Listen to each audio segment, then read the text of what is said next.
नमस्कार, मेरा नाम है ओम प्रकाश यादव और आप देख रहे हैं वॉइस ऑफ रिपब्लिक। ऑपरेशन सिंदूर और इसके बाद उपजे हालात के मद्देनजर पूरा मीडिया अटेंशन इस पाकिस्तान और हिंदुस्तान के बीच जंग की स्थिति या हो रहे इस सर्जिकल स्ट्राइक या जो आप कह लें उस पर चला गया। लेकिन इस बीच इस देश में जो न्यायपालिका में व्याप्त भ्रष्टाचार जस्टिस यशवंत वर्मा के रूप में उभरे हुए जुडिशरी में आए एब्रेशन और न्यायपालिका द्वारा संसद और कार्यपालिका के कार्यों में हस्तक्षेप का जो महत्वपूर्ण विषय पब्लिक डोमेन में नेशनल डिबेट का विषय बनता जा रहा था, उस पर अचानक विराम लग गया। यह प्रश्न मैं आज इसलिए उठा रहा हूं कि हिंदुस्तान में यह देखा गया है कि पब्लिक मेमोरी बहुत शॉर्ट होती और इंडियंस इमोशनली बहुत जल्दी सरचार्ज्ड हो जाते हैं। मीडिया, खासकर गोदी मीडिया, किसी पर्टिकुलर एजेंडे और अपने इंटरेस्ट को परसू करने में लग जाती है। मैं 3 महत्वपूर्ण सवाल आज पब्लिक डोमेन में रख रहा हूं। पहला, भारत की न्यायपालिका स्वतंत्र है, इसको स्वतंत्र रहना चाहिए। कि किसी भी डेमोक्रेटिक कंट्री के लिए एक इंडिपेंडेंट, पावरफुल, इम्पार्शियल और ऑनेस्ट जुडिशरी का होना निहायत जरूरी है। लेकिन जिस तरीके से यहां कोलेजियम सिस्टम के इंट्रोडक्शन के बाद जुडिशरी में भाई भतीजावाद, क्षेत्रवाद, कुछ ईट लोगों का इसमें प्रवेश, इन सारी चीजों का जब इस पूरी व्यवस्था में जड़ तक प्रवेश करना प्रारंभ हुआ तो इसने देश में चिंता पैदा की। क्या हुआ जस्टिस वर्मा के मामले में? आप जरा सोच करके देखिए कि अगर यह मामला किसी आम शहरी, कोई आम ब्यूरोक्रेट, इवन किसी पॉलिटिशियन के साथ हुआ होता तो तत्क्षण वहां एफआईआर होता, तत्क्षण। हाँ, एक चीज जरूर हुआ, जस्टिस वर्मा के घर पर मिले नोटों की जली अधजली बोरियां, एक जो हिकअप्स था, एक जो फियर था जुडिशरी के अगेंस्ट बोलने का, कंटेम्प्ट ऑफ कोर्ट के चलते, वो टूट गया था। और टीवी में, अखबारों में, सोशल मीडिया प्लेटफॉर्म पर लोगों ने खुलकर इस पर बात की कि इस पर बात होना भी चाहिए। भ्रष्टाचार को कंटेम्प्ट ऑफ कोर्ट और जुडिशियल एक्टिविज्म और इंडिपेंडेंस ऑफ जुडिशरी का चादर ओढ़ा के हम बहुत दिन ढक कर नहीं रख सकते हैं, अन्यथा यह लाश सड़ेगी और यह पूरी व्यवस्था में सड़ांध फैला देगी। कोई एफआईआर अभी तक नहीं हुआ। एक इन हाउस मैकेनिज्म डेवलप किया था सुप्रीम कोर्ट ने, 3 जजों की एक कमेटी बना दी, उसने अपनी जांच रिपोर्ट दी और जो खबरें आ रही है उसके हिसाब से सुप्रीम कोर्ट ने जस्टिस वर्मा के खिलाफ महाभियोग चलाने का अनुशंसा संसद को किया, सरकार को किया है। लेकिन इस देश का पार्लियामेंट्री इतिहास गवाह है कि आज तक यहां किसी भी जज को इम्पीच नहीं किया जा सका और पूरी संभावना है कि जस्टिस वर्मा को भी इम्पीच नहीं किया जा सकेगा। जैसे ये संसद में जाएगा कि party lines, regional lines, caste line चीजें उठेंगी और यह संसद की गलियारों में, संसद भवन के अंदर उठ रहे नाद में यह महत्वपूर्ण प्रश्न दम तोड़ देगा। इसलिए मैंने किसी मंच पर कहा था कि sacking government in India is easier than removing a जज। एफआईआर नहीं हुआ।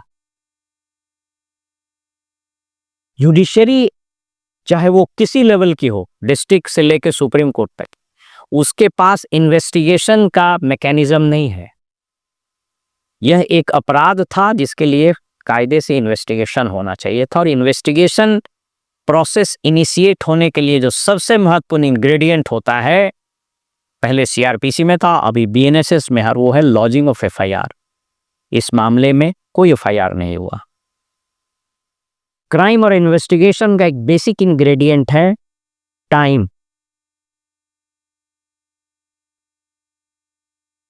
प्लेस ऑफ अकरेंस और प्लेस ऑफ क्राइम पर कितना जल्दी इन्वेस्टिगेशन शुरू होता है, वहां से कितना जल्दी और कितना प्रभावी ढंग से वैज्ञानिक एविडेंसेस कलेक्ट किए जाते हैं, यह इन्वेस्टिगेशन के दिशा दशा, कन्विक्शन, ये सारा तय कर देता है। यहां क्या हुआ, नोटों की उन गड्डियों को साफ कर दिया गया। वो रहस्यमय स्थिति आज तक बनी हुई कि कौन सी महिला थी जिसके कहने से वो हटाया गया वहां।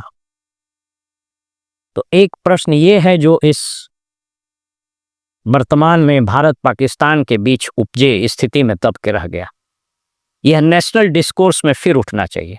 और दूसरा,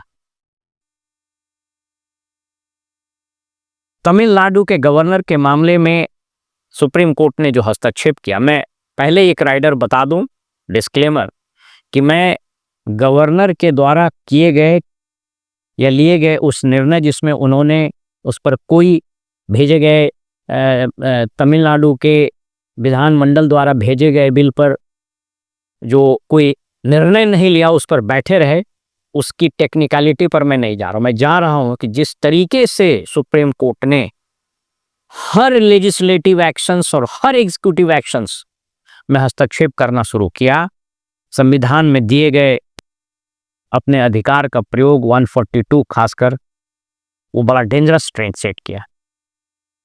तो क्या सुप्रीम कोर्ट ही संसद का भी रोल प्ले करेगी? क्या सुप्रीम कोर्ट एग्जीक्यूटिव का भी रोल प्ले करेगी? और सुप्रीम कोर्ट तो जुडिशरी है ही। इस बहस की शुरुआत हुई थी किसी भी वाइब्रेंट डेमोक्रेसी में स्टेट के तीनों ये ऑर्गन्स, एग्जीक्यूटिव, लेजिस्लेचर और जुडिशरी, का इम्पार्शियल, रोबस्ट और ड्यूटी बाउंड होना बहुत जरूरी होता है। आए दिन आप अखबारों में सुनिएगा, पढ़िएगा कि जब कभी भी जुडिशियल कॉन्फ्रेंसेस होंगे, स्टेट लेवल पर होगा तो मुख्यमंत्री और चीफ जस्टिस रहते हैं, नेशनल लेवल पर होगा तो चीफ जस्टिस, प्राइम मिनिस्टर और बाकी लोग रहते हैं। उसमें आम जनता के मुद्दे गौण हो जाते हैं। मुकदमों का निष्पादन क्यों नहीं हो रहा है, मुकदमों की लिस्टिंग की वैज्ञानिक, ट्रांसपेरेंट और ऑनेस्ट प्रक्रिया क्यों नहीं अपनाई जाती है, जजेस के वर्किंग आवर्स, इस पर कोई चर्चा नहीं होती है या बहुत कम होती है। ज्यादा चर्चा क्या होगी, हमको ये सुविधा चाहिए, हमको वो सुविधा चाहिए, जजेस की संख्या बढ़ाइए। बहुत लोग, एक से एक विद्वान अभी कोट करते हैं अमेरिका से, ब्रिटेन से, कि वहां प्रति लाख आबादी कितनी जजों की संख्या है। ये भारत है भाई साहब, ये इंग्लैंड अमेरिका नहीं है, हम अफोर्ड नहीं कर सकते। क्या इस बात पर बहस नहीं होनी चाहिए? क्या जुडिशरी को यह नहीं बताया जाना चाहिए कि जब ब्यूरोक्रेसी, जब एग्जीक्यूटिव, जब लेजिस्लेचर सप्ताह में 6 दिन एटलीस्ट काम करती है और 10 से 6 काम होता है, एग्जीक्यूटिव में तो जब असामान्य स्थिति होती है तो संडे को भी यहां पर खुलते हैं, तो क्या ये नहीं तय होनी चाहिए कि 10 बजे शार्प से लेकर 6 बजे तक कोर्ट खुला रहे? गर्मियों की, सर्दियों की ये सारी छुट्टियां रद्द हो, क्यों नहीं ओवर टाइम किया जाना चाहिए?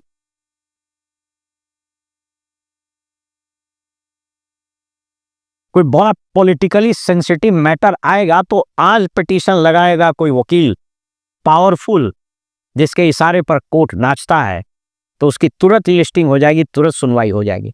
लेकिन उन मुकदमों का क्या, जहां एक आम आदमी दशकों से न्याय की गुहार लगाए हुए, पिटीशन लगाए हुए दर दर की ठोकरें खाता रहता, उसको कोई नहीं सुनता है।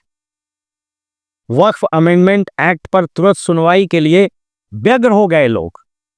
सबरीमाला में महिला पूजा करे या ना करे, इसके ये 9 जजों की बेंच बैठ जाती है और महत्वपूर्ण समय जाया होता है। क्या उससे यह महत्वपूर्ण नहीं है कि किसी व्यक्ति का मुकदमा जो 3 दशकों से पड़ा हुआ है उस पर सुनवाई हो? सिविल मुकदमे, क्रिमिनल मुकदमे, बेल के पिटीशन क्यों नहीं होता है? आज इस विषय पर फिर से पॉलिटिकल डिस्कोर्स शुरू करने की आवश्यकता है। और याद रखिए, किसी भी डेमोक्रेटिक कंट्री में पब्लिक ओपिनियन, पब्लिक इंटरेस्ट और पब्लिक अवेयरनेस सबसे बड़ा शस्त्र होता है। आइए हम मिलकर इस देश में इस पब्लिक डिस्कोर्स को और आगे ले जाएं। आप अपना मत हमें जरूर लिखिएगा, हमें आपके फीडबैक्स और कमेंट्स का इंतजार रहेगा। फिलहाल हमें इजाजत दीजिए और आप देखते रहिए वॉइस ऑफ रिपब्लिक। नमस्कार।